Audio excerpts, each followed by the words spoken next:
Goeiedag, Vanessa Foster van die Bybel in 1 jaar saam met julle.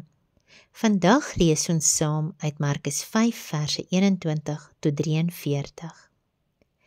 In hierdie gedeelte demonstreer Jesus sy gesag oor siekte en die dood. Jesus het onlangs teruggekeer van die oorkant van die see van Galilea, waar hy sy gesag oor 'n storm getoon het en demone uit 'n besete man gedryf het.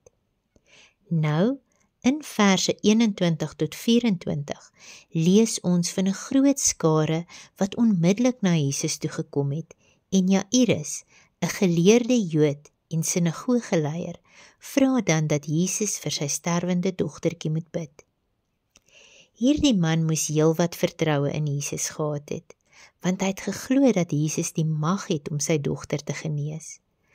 Maar in sy gedagtes het hy vir Jesus in 'n boksie geplaas, omdat hy gedink het dat Jesus daar moes wees om sy hande op haar te lê, sodat sy gesond kon word. Maar ons dien nie 'n God wat bekommerd is oor afstand nie. Want as ons in Lukas 7 verse 1 tot 10 lees, sien ons dat Jesus nie na die Romeinse centurion se huis gegaan het om sy dienaar te genees nie. Hy het eenvoudig van 'n afstand verklaar dat hy genees was. Alhoewel Jairus nie die geloof van die Romeinse centurion gehad het nie, het Jesus gesien dat hy nederig en opreg was en dat hy volle vertroue in Jesus se krag en goedheid gehad het. Terwyl Jesus op pad was na Jairus se huis, lees ons vanaf verse 25 tot 34 oor die vrou wat 12 jaar lank aan bloedvloeiing gely het. Haar toestand het haar volgens die wet onrein gemaak. Sy is ontneem van haar huis, haar man, haar familie en vriende. Sy was uitgesluit van die sinagoge se dienste en sy kon nie aan die aanbidding deelneem nie. Basies was sy deur die samelewing verban en het alles wat sy gehad het opgeoffer in die hoop dat 'n geneesheer een of ander metode sou vind om haar te genees. Sy was onrein verklaar en heel moontlik skaam oor haar voorkoms.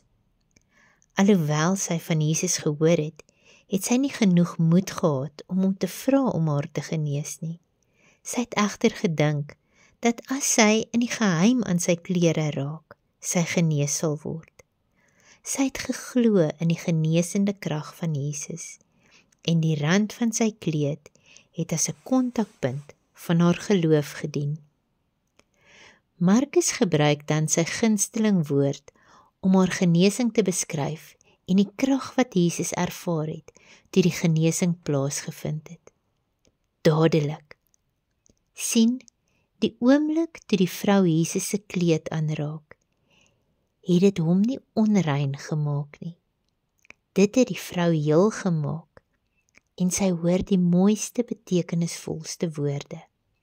Dogter, jou geloof het jou gered.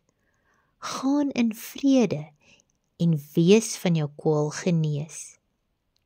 Jesus het hierdie woorde nie net ligtelik gespreek nie, want Jairus moes hierdie vrou se geloof sien, sodat hy hoop kon hê vir sy dogter.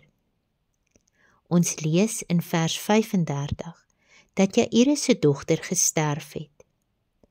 Wat moes nie net deur sy gedagtes gegaan het, toe Jesus vir hom sê om nie te vrees nie, maar net te glo. Voordat Jairus op Jesus kon vertrou, moes hy 'n besluit neem om sy vrese op sy te sit. Dit klink amper wreed, maar Jesus het geweet dat vrees en geloof nie saam kan bestaan nie. Vir Jairus het dit na 'n hopelose situasie gelyk, maar die woorde van Jesus het hoop gebring. Ons lees vanaf vers 37 dat Jesus die dogtertjie uit die dood opwek.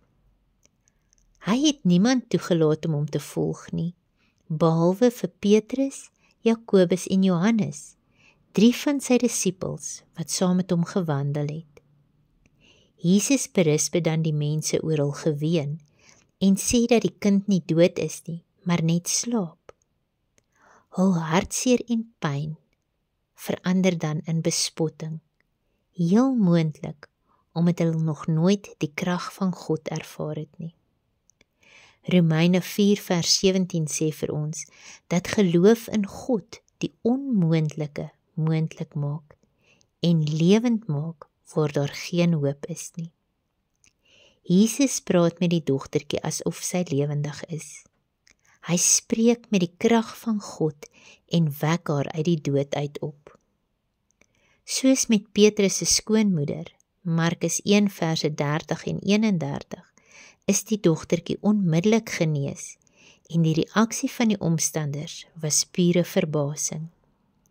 Jesus beveel hul om nie die gebeure publiek te maak nie en sê dat hulle vir die dogtertjie iets te ete moes gee, wat dien as 'n bewys dat sy lewendig is en in staat is om te funksioneer. Nou uit hierdie gedeelte sien ons, dat of jy 'n invloedryke leier of 'n uitgeworpe vrou is, Jesus het mag oor siekte en die dood. Al wat van ons verwag word, is om ons volle vertroue en geloof in Christus Jesus te plaas. Mag jy 'n geseënde dag verder hê. Tot volgende keer. Totsiens.